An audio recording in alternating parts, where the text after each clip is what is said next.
নমস্কাৰ MD plus নিউজলৈ সমূহ দৰ্শক মই মৃণালী স্বাগতম জনাইছোঁ আৰু এনেকুৱা খবৰসমূহ পাই থাকিবলৈ আমাৰ এই চেনেলটি ছাবস্ক্ৰাইব কৰিব লগতে ভিডিঅ'টিত লাইক এটা কৰি শ্বেয়াৰ কৰিবলৈ নাপাহৰিব। এই মুহূৰ্তত দিবলৈ লৈছোঁ আজি ৰাতিপুৱাৰ ভাগৰ কেইবাটাও ডাঙৰ খবৰ। অত্যন্ত গুৰুত্বপূৰ্ণ খবৰ।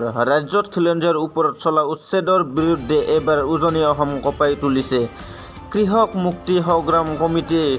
তীব্ৰ প্ৰতিবাদ। কৃষক মুক্তি সংগ্ৰাম কমিটিৰ তৰফৰ পৰা কোৱা হৈছে যে এখন চৰকাৰে বিজেপি চৰকাৰে খিলঞ্জীয়াক সুৰক্ষা দিব পৰা নাই।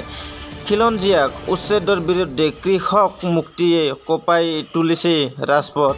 লৈ আহিছোঁ এই মুহূৰ্তত ডাঙৰ খবৰ। খিলঞ্জীয়াৰ ওপৰত চলা উচ্ছেদৰ বিৰুদ্ধে উজনি কঁপালে কৃষক মুক্তিয়ে। লখিমপুৰত গুণগুণ চেতিয়াৰ বাসগৃহত চলা উচ্ছেদ সন্দৰ্ভত তীব্ৰ প্ৰতিবাদ KMSSৰ। কাকতি মিনতি কৰাৰ পিছতো এদিনৰ সময় নিদিলে চৰকাৰে। তেওঁলোকে বাৰে বাৰে সময় দিয়ক বুলি কোৱাৰ পাছতো গুৰুত্বই নিদিলে চৰকাৰে। বিজেপি চৰকাৰে খিলঞ্জীয়াক সুৰক্ষা দিয়াত চূড়ান্তভাৱে ব্যৰ্থ হৈছে। লখিমপুৰত উচ্ছেদ চলোৱা প্ৰতি ঘৰ মানুহকে ক্ষতিপূৰণ আৰু সংস্থাপন দিয়ক। খিলঞ্জীয়াৰ ওপৰত চলা উচ্ছেদৰ বিৰুদ্ধে উজনি কঁপালে কৃষক মুক্তিয়ে। আন এটা এই মুহূৰ্তত ডাঙৰ খবৰ লৈ আহিছোঁ। যিসকলে ঘৰ ভাড়া দিয়ে তেওঁলোকৰ বাবে এই খবৰটো। ঘৰ ভাড়া দিয়া মালিকসকলৰ বাবে ডাঙৰ খবৰ।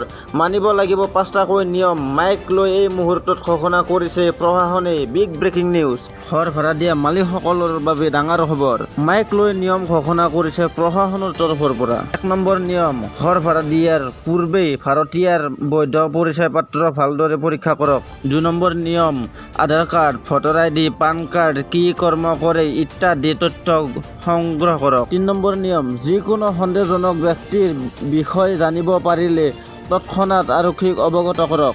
4 নম্বৰ, আজাদ নগৰ ষ্ট্ৰং কমিটি তথা বৰপেটা ৰোড আৰক্ষীক অৱগত কৰক। 5 নম্বৰ, ভাড়া দিয়াৰ 3 দিনৰ ভিতৰত ভাড়াতীয়াৰ নথি সংগ্ৰহ কৰিব লাগিব। বৰপেটা আৰক্ষীয়ে গ্ৰহণ কৰিছে বিশেষ পদক্ষেপ।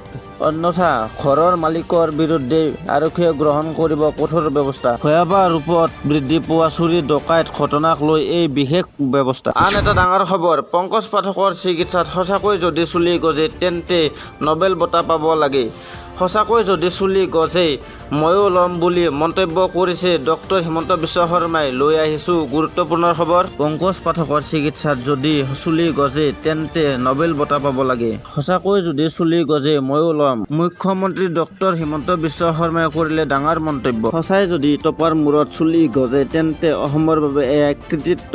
চুলি গজিলে মন্ত্ৰীসকলেও ল'ব পংকজ পাঠকৰ দৰৱ। পংকজ পাঠকৰ চিকিৎসাত যদি চুলি গজে তেন্তে নোবেল বঁটা পাব লাগে। সঁচাকৈ যদি চুলি গজে ময়ো ল'ম বুলি মন্তব্য কৰিলে ডক্টৰ হিমন্ত বিশ্ব শৰ্মাই। বাতৰিটোলৈ মন কৰিব। গো মাংস ৰপ্তানিত বিশ্বৰ ভিতৰতে দ্বিতীয় স্থান ভাৰত। কেইবাখনো দেশক পিছ পেলাই ভাৰতে দ্বিতীয় স্থান দখল কৰিছে বিশ্বৰ ভিতৰত। লৈ আহিছোঁ সবিশেষ খবৰ। গো মাংস ৰপ্তানিত বিশ্বৰ ভিতৰত দ্বিতীয় স্থান ভাৰতৰ। কেইবাখনো দেশক পিছ পেলাই গো মাংস ৰপ্তানিত ৰেকৰ্ড ভাৰতৰ। আমেৰিকা আৰু অষ্ট্ৰেলিয়াক পিছ পেলাই দ্বিতীয় স্থান দখল কৰিছে ভাৰতে।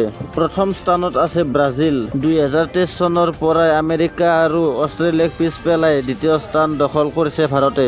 ষ্টেটিষ্টা নামৰ এটা ব্যৱসায় পৰিসংখ্যা দাখিল কৰি প্ৰকাশ কৰে এই বাতৰি। 14.75 লাখ টন মাংস ৰপ্তানি কৰি ভাৰতে দখল কৰি আছে দ্বিতীয় স্থান।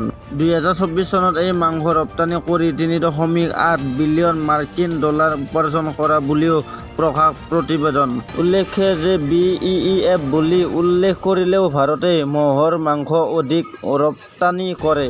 গো মাংস আৰু মহৰ মাংসক একেটা শ্ৰেণীতে ধৰা হয়। ভাৰতে ঘাইকৈ দক্ষিণ পূব এছিয়া আৰু মধ্য প্ৰাচ্যৰ দেশলৈ যোগান ধৰে এই মাংস। আন এটা ডাঙৰ খবৰ, পংকজ পাঠকৰ শিবিৰ পাতিবলৈ আৰু শক্তি নাই।